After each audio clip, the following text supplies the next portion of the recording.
Working Late Again is the 7th episode of the second season of Everybody Loves Raymond. This is directed by Mackenzie, and as always, there will be spoilers from now as I talk about this episode. And I feel like this episode hits a little differently post 2020, 2021, I am, of course, of talking about certain events that meant that a lot of us started to work from home. And I think it's a very different experience depending on where you're coming from. And this is exactly what this episode helps to highlight. And I think because a lot of us have that relatability now, whether you're the Debra or the Raymond of this story, I feel like it's a lot more engaging as an episode, and I think also very, very entertaining, even more so than it would have been beforehand. As I said, there will be spoilers as I talk about what happens and share some thoughts along the way, but I have nothing but praise for this. It starts off with Marie coming over, and we find out that she'd actually installed a motion sensor light, not for security, but to alert her when Ray comes home. And we're kind of establishing the main narrative pretty quickly, and we find out that Ray is actually having to work late. He phones Debra, and he's not coming home, and Marie asks her quite bluntly, is it possible he doesn't want to come home? And I feel like that might be something a lot of people could be concerned about if their partner is working late. Not necessarily, I feel like it's easy to think, oh, they're working late because they're having an affair. But I feel like a lot of people might actually be concerned that, as Marie suggested, they might just not want to come home. Or they might prefer, at least, being at the office or wherever it is that they work, or even down the pub with friends. And Debra starts to be concerned about this. And we then cut to Ray at work, who is clearly not working. But I will say, in Ray's defense, speaking as a fellow writer, I do agree with what he said about the writing process not always involving writing. I don't necessarily think that's what he was doing, but in his defense, that is a viable excuse. Debra had actually quite sweetly brought down a hamper or a cooler with some dinner in. That's a really lovely thing for her to do. Was she fully motivated by kindness, or did part of her wonder if she could catch Ray doing not work at work? I feel like maybe it's a little bit of both. And Andy kept putting his foot in it, and Andy's lines here were amazing, very funny. I loved what he brought to this, and ultimately he kind of revealed to Debra that some people, well, one person, actually can work from home. And this is what the rest of the episode is about. Ray has agreed to work from home. And I will say, I have one criticism for Ray, but also I feel like there is, again, an element of relatability, and I will talk more about this. Get dressed. I feel like Ray is very much in the honeymoon phase here of working from home, and I think this is something everybody, and I'm sure many people can agree with this, when you start to work from home, there is that honeymoon phase where you don't want to get dressed, or at least not in your proper clothes. You just want to stay in your loungewear, which, to be fair, as somebody who works from home, I still do that.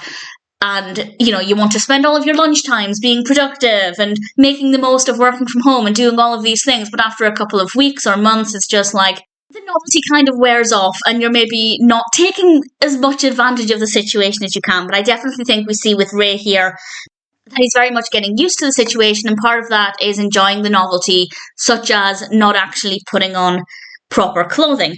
And Marie and Robert come over, and he's still in his pajamas, and Dave from work has faxed Ray his butt, and we get some great moments with Robert as well, and I just loved Robert's little grumblings in this. I thought that was very well done.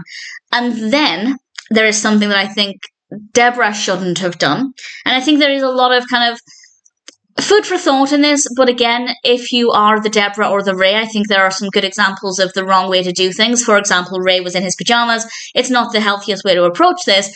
Debra asked Ray to help her unload the shopping from the car. Now, on the one hand, yes, that's only going to take a couple of minutes, but on the other, Ray is actually working. He's at work, so he's not supposed to be doing household chores at that time, and Debra shouldn't have really thought to even ask for his help, unless he was perhaps on a lunch break or whatever, which didn't seem to be the case. And I think there is a good lesson there, like you shouldn't take advantage of somebody who's working from home because they are working, assuming it is within their working hours. So definitely some different perspectives here, and I think some lessons to be learned regardless of what side of the story you're on. Ray then discovered another kind of problem but benefit of working from home, and I feel like a lot of people can also probably relate to that. Geoffrey comes downstairs wanting to play. Of course, Geoffrey doesn't understand why Daddy is home but is unable to play with him, so Ray actually does play with him, and we see this lovely scene where he's playing with the boys and they're having great fun, and it's really, really delightful to see. And I feel like that's probably the pro and con of working from home when you've got kids. I don't have human children, I do have a cat, and it is an absolute delight to be able to give my cat a cuddle whenever I want. But also, my cat thinks that I'm here to give her biscuits and to give her treats around the clock. So there are definitely pros and cons there. And again, I think the episode does a really great job of helping to highlight this. Frank and Robert then come over to watch the game, any game as they put it, because they noticed Ray's satellite. So they came over to watch all of the sports. And then Debra comes home, the kitchen is a mess, there are melted crayons in the pan, and Debra realises and admits that she was wrong.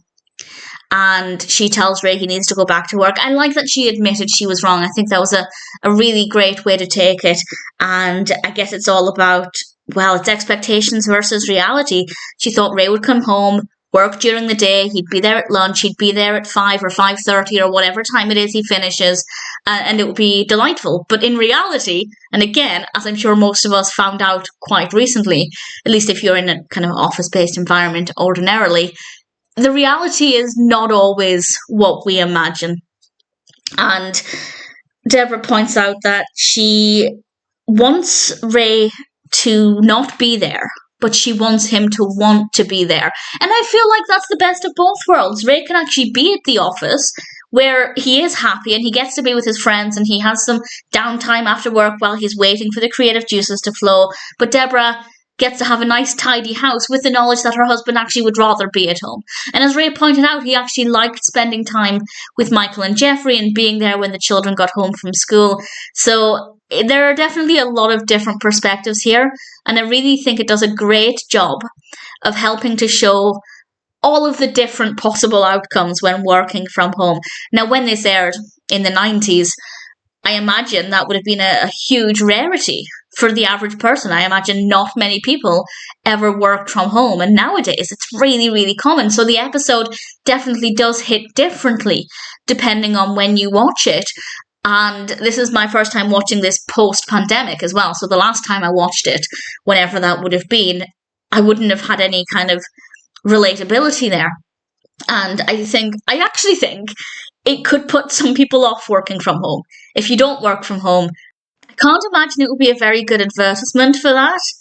But nevertheless, it is still a delightful episode, and I think it has a lot to offer, even before pandemic times, but certainly afterwards, where a lot of us can relate to it, whether you can relate more to Raymond or to Debra. I think there are a lot of great things in this, and needless to say, it's an episode that I really thoroughly enjoyed.